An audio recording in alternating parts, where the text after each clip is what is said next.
Welcome to this week's episode of the Aviation Marketing Podcast. Today we're talking about how to destroy your brand in 10 minutes or less. Exactly.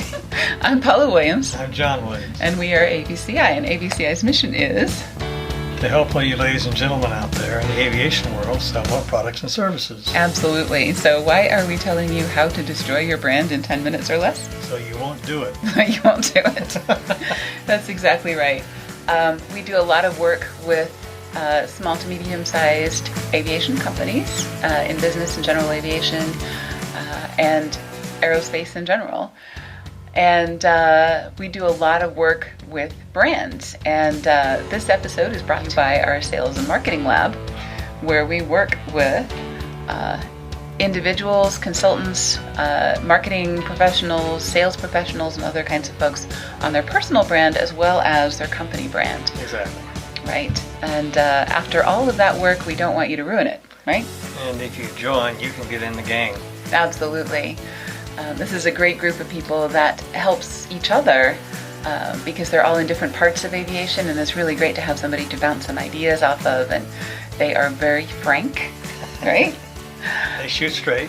But very supportive and very helpful to each other as well. So, I mean, we couldn't ask for a more fun and helpful and supportive and warm group of people, right? Right. I'm really looking forward to seeing everybody. We get to see everybody once a year, usually, or twice a year at NBAA, and this year we'll be in Las Vegas. So yes. I'm looking forward to that. The rest of the time is all online, pretty much, but that's the way life is these days. Yes. Okay, so this article was inspired when John read an article about what Verizon can learn from Apple about the power of a single customer experience. And this was in Forbes magazine last month, right? Was it Forbes or the Wall Street Journal? I don't remember. It was Forbes. Okay. It says so right there. It does? Mm-hmm. Where? Top of the page. Oh. All the way at the top. Exactly. So, yeah, and you brought this to my attention and said, this would be a great podcast. And here we are. And here we are. So, tell us why you think this would be a great podcast. Well, because in Verizon, at least the store I visit, Mm-hmm. typically does not do this, but this particular individual went in for to upgrade their account. Mm-hmm.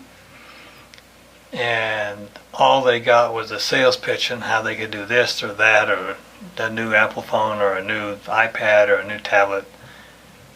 And that's not what they wanted. Mm-hmm. And they kept on and haranguing them. And finally, they put their foot down and said, look, can you upgrade my account or should I go to AT&T? They got the message loud and clear, but you shouldn't have to do that. Right. You shouldn't have to put your foot down as a customer. You should No. be able to say what you want and get it, right? Mm-hmm.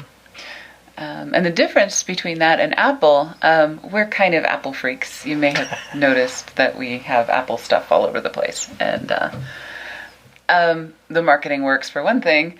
But for another thing, when you go into an Apple store, I have never had anybody give me a sales pitch inside of an Apple store, ever. No, you have to ask them. Right.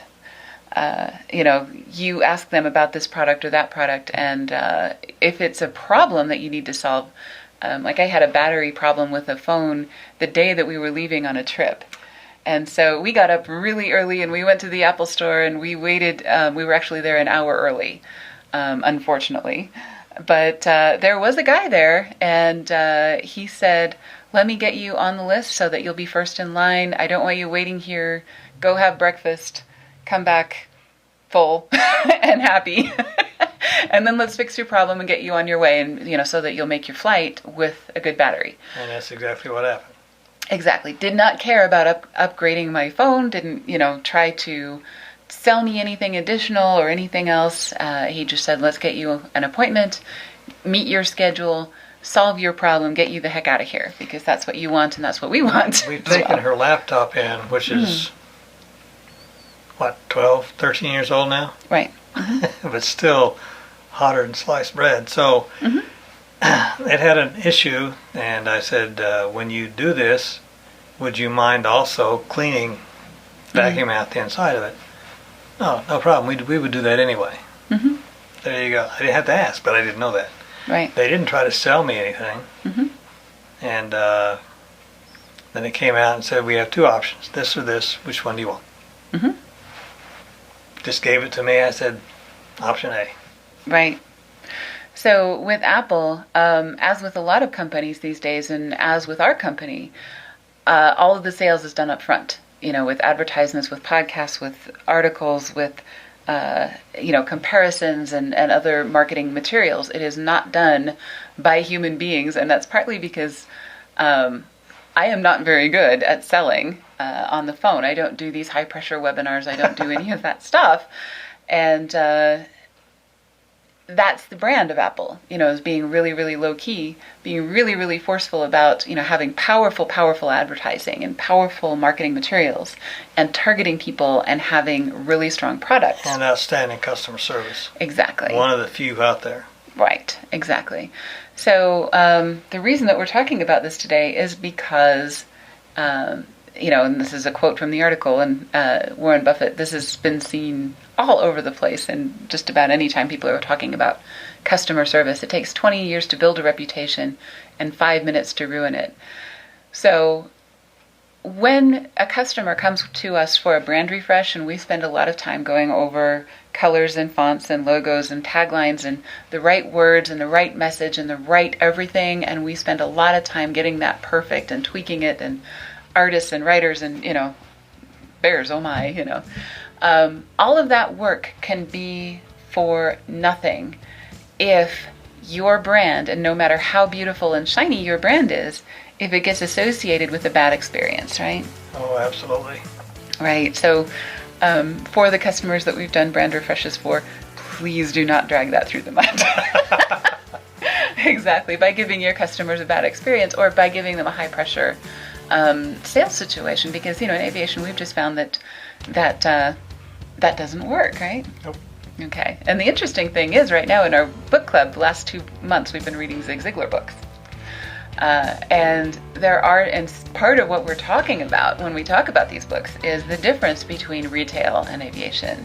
Yes. And, it's one thing, Zig Ziglar's super aggressive, right? He's like, you have my money in your pocket, and I have your product in the trunk of my car. And this was back when he was selling pots and pans door to door, right? And he would never lose out on a sale because he was so pushy and aggressive. In our industry, that just isn't going to fly, right? No, not at all. Exactly. So, we love Zig's enthusiasm. We love his concern for the customer, his, there's a lot of the things that he does that are actually really, really helpful, a lot of the techniques and setup and follow-up and everything else. But the particular style of what you do when you're eyeball to eyeball with a customer has changed, I think, between the 1950s and now. This process and procedures are typically pretty good. Exactly.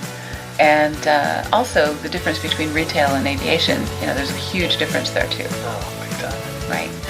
So you have to have really, really strong marketing and really, really advisory customer service and sales, right? Right. Okay. All right. Well, thanks for joining us, and have a great afternoon. And we'll see you next time.